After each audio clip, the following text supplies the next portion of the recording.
नमस्कार साथियों। आज मेरा यह नया रूप आपको कैसा लग रहा है? आज हमने एक माइक उठाई है। इस माइक के माध्यम से आपको मैं बताना चाहता हूँ कि बिहार और भारत में हमें दो प्रकार की महिलाएं देखने को मिलती हैं। एक महिलाएं वे हैं जो अपने जीवन में, जो अपने ज़िंदगी में उन कार्यों में मस्त हैं जो बहुत सारी महिलाओं करती हुई आ रही हैं। बिहार में और भारत में महिलाओं की गति जिस प्रकार बढ़ रही है उसमें बेहद ही, मैं यह नहीं कहूँगा कि बहुत ज़्यादा स्पीड से बढ़ रही है। मैं कहता हूँ इसे बहुत ही मंद गति से, इतना मंद बढ़ रही है जैसे कि कोई एक कछुआ रेंगता हुआ चलता है। भले वह जीतता है परंतु इस प्रकार रेंगने की प्रक्रिया बहुत ही बिहार और भारत को पीछे ले जा रही है। दोस्तों, हमें महिलाएं राजनीति में देखने को मिलती है इंदिरा गांधी, जो भारत के राष्ट्रीय हित में एक बांग्लादेश का निर्माण कर देती है। वो भी उस समय का भारत जब बहुत सारा अशिक्षा और गरीबी भारत में फैली हुई थी, तब जाके हमें महिला राजनीति में देखने को मिलती है। और दूसरा तब जब मायावती, जो उत्तर प्रदेश की महिला है, बनी थी, अपने राज्य में सीएम के रूप में स्थापित हुई थी। और तीसरे राबड़ी देवी, जो बिहार के सीएम के पद पे बैठी थी, तब देखने को मिलती है। और आज बंगाल में है हमारी ममता बनर्जी, जो बंगाल की सीएम है। दोस्तों, ये पद और विभिन्न प्रकार के विधायिका और जितने भी राजनीतिक पद हैं, उन पदों में भले ही महिलाओं को आरक्षण प्रदान किया गया है, परंतु बिहार में इस प्रकार के आरक्षण का कोई लाभ हमें देखने को नहीं मिलता। ऐसा क्यों?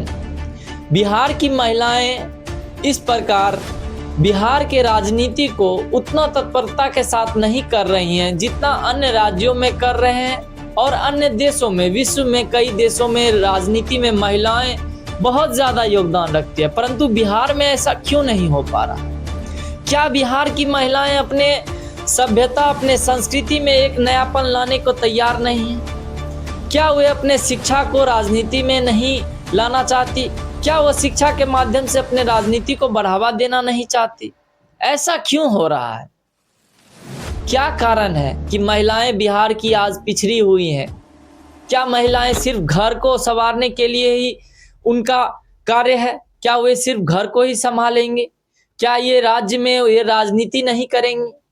क्या वे मुख्यमंत्री के पद पे नहीं बैठेंगे? क्या वे प्रधानमंत्री के पद पे नहीं बैठेंगे?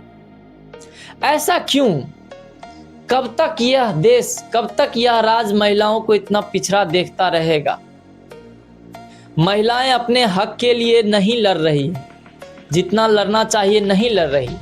आज जब हक की लड़ाई की बात हुई तो ममता बनर्जी, जो बंगाल की सीएम है और पहली ऐसी मुख्यमंत्री है जो सुप्रीम कोर्ट में खुद अपना पक्ष रख रही है, वो भी सीएम होते हुए, ये भारत में ही हो सकता है, किसी और देश में यह संभव ही नहीं।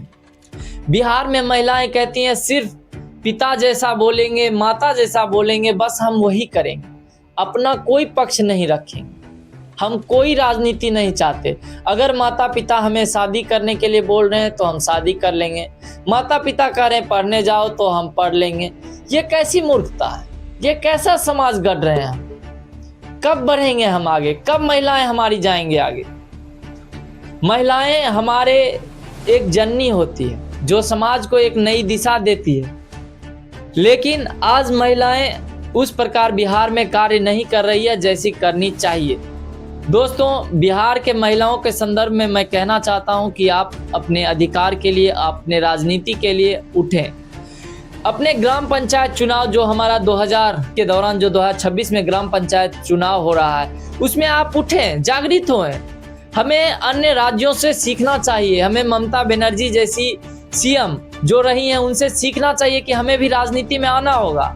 और जब महिलाएं इस देश में राजनीति में आएगी तो एक नया एक नया देश बनेगा जिसमें जितने भी महिलाएं और जितने भी पुरुष हैं सब बराबर होंगे, सबको समान अधिकार, सबको सम्मान बढ़ेगा। इस देश के गौरव को फिर से वापस आएगी, इस देश फिर से विश्व गुरु बनेगा। यह राज्य की गौरवशालीता तभी आएगी जब महिलाएं अपने अधिकार के लिए खड़े होंगी, अपने राजनीति में अधिकार के लिए एकदम तत्परता से रहेंगी, वो भी बिना किसी पिता, भाई और अन्य किसी के सहायता लिए बिना। तो बिहार की महिलाओं, आज आपके आने वाले चुनाव में आप लोग तैयार हो जाइए। आपको लड़ना है और अपने दम पे लड़ना है, एक नया इतिहास बनाना है। तो महिलाएं, आपका सम्मान तभी और बढ़ेगा जब आप अपने अधिकार के लिए खड़ा होइएगा, जब अपने अधिकार के लिए लड़िएगा। राजनीति में हो, समाज में हो या कहीं भी हो, किसी पद के लिए हो, आपको उठना होगा, आपको लड़ना होगा। तो आइए, ग्राम पंचायत चुनाव 2026 के लिए हम लोग तैयार हुए हैं। और दोस्तों, ये नई है और इसका इस्तेमाल हम लोग बिहार ग्राम पंचायत चुनाव में करेंगे और विभिन्न प्रकार के लोगों की आवाज़ों के उठाने के लिए इसका इस्तेमाल करेंगे।